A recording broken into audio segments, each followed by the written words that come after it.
बिस्मिल्लाहिर्रहमानिर्रहीम, अस्सलाम वालेकुम।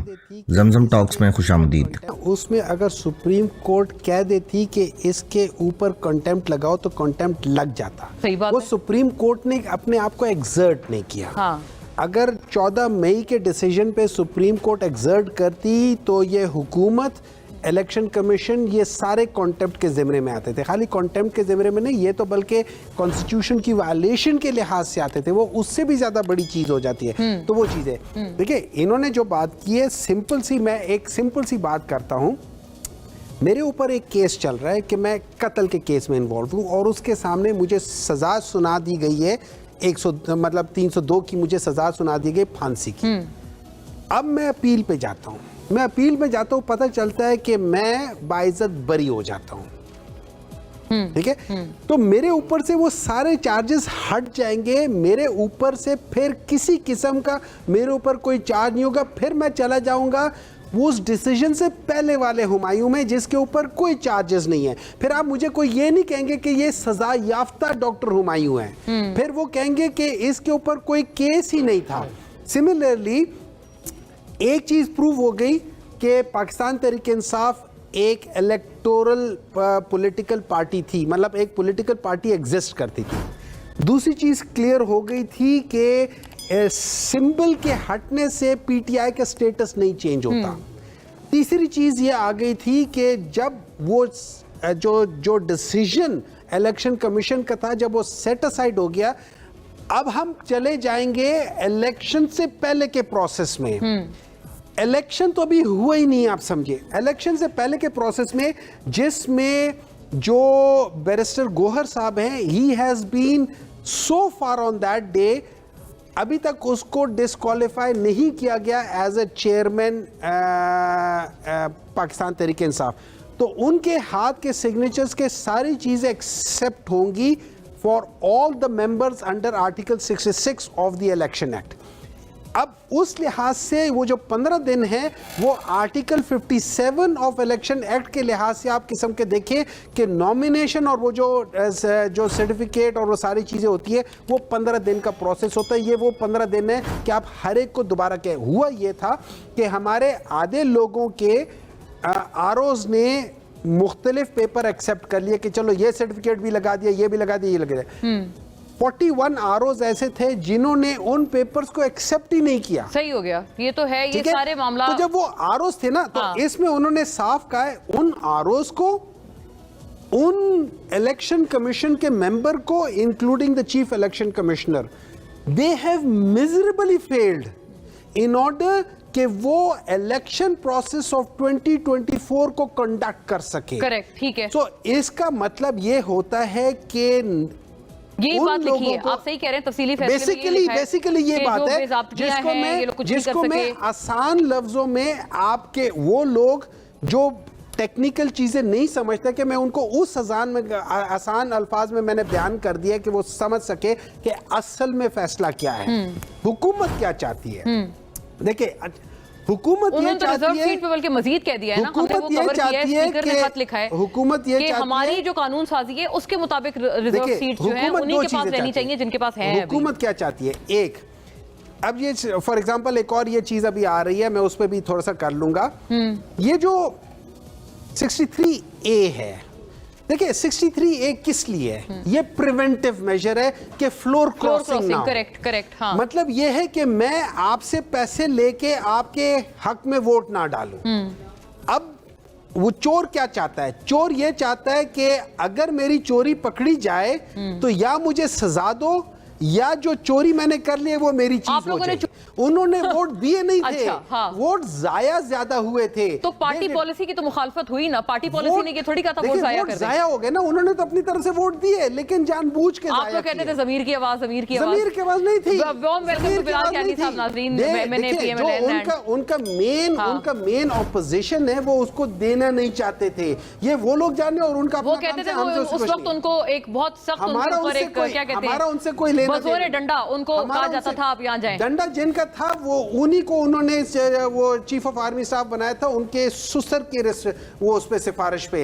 ये मैं नहीं कह रहा, हाँ। ये ख्वाजा आसिफ साहब कह रहे हैं, मैं नहीं। भाई ख्वाजा आसिफ साहब भी, बिलाल कियानी साहब आपको वंस अगेन खुश आमदीद, वो भी बहुत सारे ऐसे बयान देते हैं जो कि उनके जो मौक़िफ़ है उसकी हिमायत होती है। जैसे कि ख्वाजा आसिफ साहब ने गालिबन ये भी कहा है कि एक पॉइंट पे आई थिंक इनकी गवर्नमेंट जाने से साल 2 साल पहले ये कहा था इनको कि आप ना, बाजवा साहब ने कहा था हमें कि आप गवर्नमेंट ले लें 19 में ना, हाँ जो ये कहा था पंजाब और वफाक की गवर्नमेंट आप ले लें, हमारी जान छुड़ाएं इनसे। हाँ। तो ये तो बेचारे सही कहते हैं वो कि हमारे साथ तो ज्यादती हो रही थी।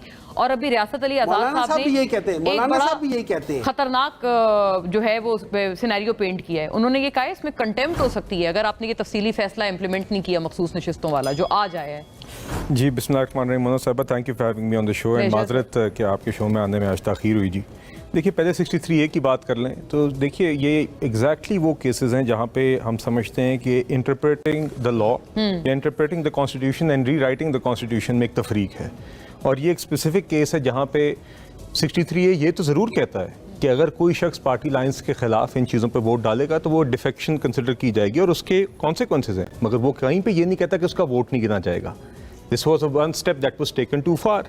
तो देखिए हम ये समझते हैं कि ये एक गलत फैसला था और ये उस टाइम पे हमजा शहबाज साहब को रोकने के लिए किया गया। ये मतलब कि हुमायूं साहब कहते हैं वो भाई वो उन्होंने चोरों का लफ्ज इस्तेमाल किया, उन्होंने कहा चोर कहते हैं कि ये अलाउ कर दिया जाए, चोरी अलाउ कर दी जाए। नहीं देखिए आईन एक चीज ये कहता है कि ये मेंबर इधर वोट डाल सकता है, मगर अगर वोट डालने के ये कॉन्सिक्वेंसेज हैं, वो कॉन्सिक्वेंसेज यानी वोट गिन लें फिर उसको आउट कर दें। वोट ना गिनने की तो बात कहीं पे थी नहीं, वोट ना गिनने की बात तो इस जजमेंट में आई और ये जजमेंट हम समझते हैं गलत है और अब वो एक मामला रिव्यू में दाखिल है सुप्रीम कोर्ट में। जहां तक देखिए बात है रिजर्व मखसूस नशिस्तों के फैसले की, तो वो तो एक जो शॉर्ट ऑर्डर आया था जिसको हम समझते हैं कि वो एक उसमें मेरे नज़दीक तो वो एक फ्लॉड जजमेंट है और ये राइट हो सकती है। कोई भी नेचुरली लोग डिसएग्री कर सकते हैं जजमेंट से, वो उसका ही आज एक डिटेल्ड ऑर्डर आया। अब हम ऑलरेडी देख चुके हैं कि एक माइनॉरिटी ऑर्डर भी आया जिसके अंदर सवालात उठाए गए। माइनॉरिटी ऑर्डर ही होता है ये, क्योंकि अक्सर ये जवाब आगे से आता है मगर माइनॉरिटी ऑर्डर तो माइनॉरिटी ऑर्डर, मगर माइनॉरिटी ऑर्डर के अंदर मगर देखिए मगर माइनॉरिटी ऑर्डर के अंदर मगर माइनॉरिटी ऑर्डर के अंदर भी जो सवालात उठाए गए, संगीन सवालात, हम अगर बात करें तो शायद वो अक्सर कोई लोग कहते हैं आप तौहीन कर रहे हैं, मगर कहने का मकसद ये है कि वहां पे जो संगीन सवालात उठाए गए वो एड्रेस, मैंने कम से कम जो मेरी सरसरी एक reading of the detail order हुई है मुझे उसमें वो अभी तक एड्रेस होते हुए नजर नहीं आए। इसके अलावा दो और बातें, एक तो रिव्यू पिटिशंस भी पेंडिंग है इस जजमेंट के खिलाफ, वो भी लगना बाकी है। आपकी है, पीपल्स पार्टी की है और इलेक्शन कमीशन की भी है जी। और इसके अलावा अब आपने देखा है कि एक, और मैं आज भी समझता हूं कि ये जो फैसला था ये गलत इसलिए है, और बाकी सारी तफसीलात छोड़ दें, एक जमात है जो मांग ही नहीं रही, जिसकी प्रेयर ही नहीं है। नहीं, आज उन्होंने सर तफसीली फैसले में कहा है कि पीटीआई ने दरख्वास्त जमा कराई थी कि उनको फरीक बनाया जाए। उन्होंने एक इम्प्लीटमेंट की दरख्वास्त जमा कराई थी, मगर कोर्ट की प्रोसीडिंग्स के दौरान भी जब उनसे पूछा गया तो वकला ने कहा हम SIC के लिए सीटें मांग रहे हैं। देखिए SIC के लोगों ने SIC को ज्वाइन किया, फिर SIC ने बतौर जमात ये सीटें मांगने का एक केस दायर किया, और आपने जब एक जमात ज्वाइन कर ली तो आप ये तो नहीं दिल हो सकता कि जब दिल किया एक जमात ज्वाइन कर ली, जब दिल किया उससे निकल गए। वो अपने दिल से तो नहीं की थी ना, मजबूरी के तहत की थी। जब वो नहीं देखिए या तो फिर ये उनका प्रेयर होता है, यहाँ पे ऐसा नहीं था। बहरहाल मेरे कहने का मकसद ये कि यही चीजें रिव्यू पिटिशन में दायर हैं, मैं उम्मीद करता हूं कि उसमें आएंगे। उसके बाद आपने देखा कि अब इलेक्शंस एक्ट के अंदर एक तरमीम भी आ गई, और आपने देखा है कि स्पीकर कौमी असम्बली ने भी एक चिट्ठी इलेक्शन कमीशन को उन तरामीम का हवाला देते हुए लिखी है जिसमें सेक्शन 66 में तरमीम है, सेक्शन 104A का एडिशन है। आप बल्कि आई थिंक पेश करने वाले मैं मेरा ही प्राइवेट मेंबर बिल था जो कि इवेंचुअली फिर दोनों हाउसेस ने जी बिल्कुल जी। तो देखिए उसमें गुजारिश है, और उसमें भी मैं आज ये आपको क्लैरिटी से कहना चाहता हूँ कि हम कोई नई चीज़ न लाए, हम हमारे नज़दीक जो चीज़ आइन और कानून मौजूदा कहती थी उसको हमने मजीद वज़ा किया। और वो बातें क्या थी कि एक शख्स ने अगर इलेक्शन से कबल अपना पार्टी का टिकट नहीं जमा कराया तो आज़ाद कैंडिडेट तस्वर किया जाएगा। मैं आपको बताऊं बिलाल साहब, एक अर्ज ये है आपसे, क्योंकि उस बिल के बाद बात नहीं हो पाई कभी प्रोग्राम में। वो कहते हैं कि मैलाफाइडी थी आपका वो बिल लाना, बिकॉज वो आप लाए हैं सुप्रीम कोर्ट की ये जो रिजर्व सीट का वर्डिक्ट है उसके बाद, तो आप उसको ओवरस्टेप करने के लिए गुजारिश। मैं आपको एक बात बताऊं, जो शख्स इसको मैलाफाइडी कहता है ना, वो आइन की वो आइन का पैरोकार होने का फिर दावा नहीं कर सकता। उसकी वजह ये है, हाँ। या तो आप कह दें कि पार्लियामान के ऊपर लॉ मेकिंग की आप कदगने लगाना चाहते हैं। हाँ। आइन की जो पार्लियामान की विल है, वो पार्लियामान की विल को आप मैलाफाइड ही नहीं कह सकते आप, या तो आपके फिर हम कहते हैं सुप्रीम कोर्ट टाइमिंग भी तो है ना? मेरी गुजारिश है फिर सुप्रीम कोर्ट के ऑर्डर्स मैलाफाइड ही कहना शुरू कर दें। बात यहाँ पे ट्राइकोटमी ऑफ पावर्स की है। पर लॉ मेकिंग लेजिस्लेशन, चाहे वो आइन की हो चाहे कानून की हो, सिर्फ और सिर्फ उसकी ताकत पार्लियामान के पास है। उस आइन और कानून की इंटरप्रिटेशन की हद तक एक इख्तियार सुप्रीम कोर्ट के पास है। वही इख्तियारात की जंग छिड़ गई है दोबारा, जिसके ऊपर कह रहे हैं जंग नहीं है जी। अगर हम जंग बनाना चाहते हैं तो जरूर कोई शख्स बनाना चाहता है तो बनाए। हाँ। कोई जंग नहीं है, ये बाउंड्स डिफाइंड है, आइन के अंदर ही डिफाइंड है। जो आइन अगेन पार्लियामान से फ्लो करता है और उसके अंदर ये डिफाइंड है। तो इसीलिए गुजारिश ये है कि अगर if there is a law in force, it is the law of the land, and supreme court's only job is to make sure that law of the land is interpreted and implemented. Correct. It cannot just बना like, नहीं सकते आप, कहते rewrite नहीं कर सकते, कानून बना नहीं सकते। ना ही उस कानून से बाहर सुप्रीम कोर्ट भी जा सकता है। तो आज जब इलेक्शन कमीशन जो एक आईनी इदारा है, उसके सामने एक सुप्रीम कोर्ट की जजमेंट है जिसकी रिव्यू पिटिशंस भी पेंडिंग है, और उसके बाद एक कानून भी मौजूद है जो अगेन एप्लीकेबल है।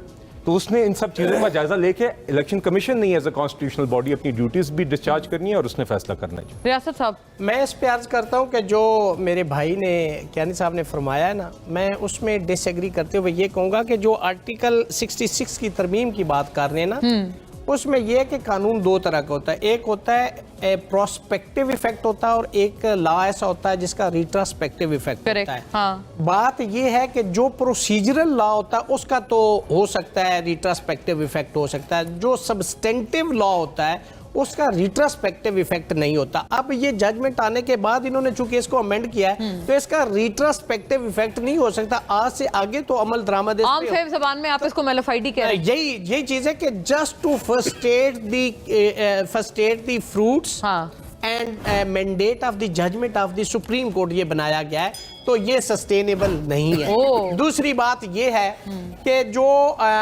बिल्कुल मैंडेट है पार्लियामेंट के पास लेजिस्लेशन का। वीडियो को लाइक करें, शेयर करें और कमेंट सेक्शन में अपनी कीमती राय से ज़रूर आगाह करें, और हमारे चैनल जमजम टॉक्स को सब्सक्राइब करना मत भूलें।